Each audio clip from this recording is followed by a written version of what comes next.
Putulin ang saging na may sakit. Ibalon sa gitna. Pagkatapos,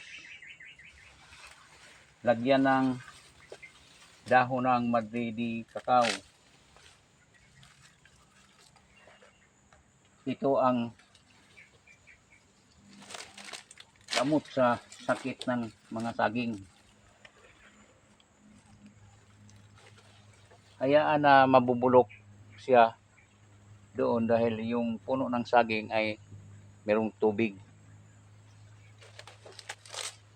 At yung katas ng dahon ng madridi kakao magiging pesticide.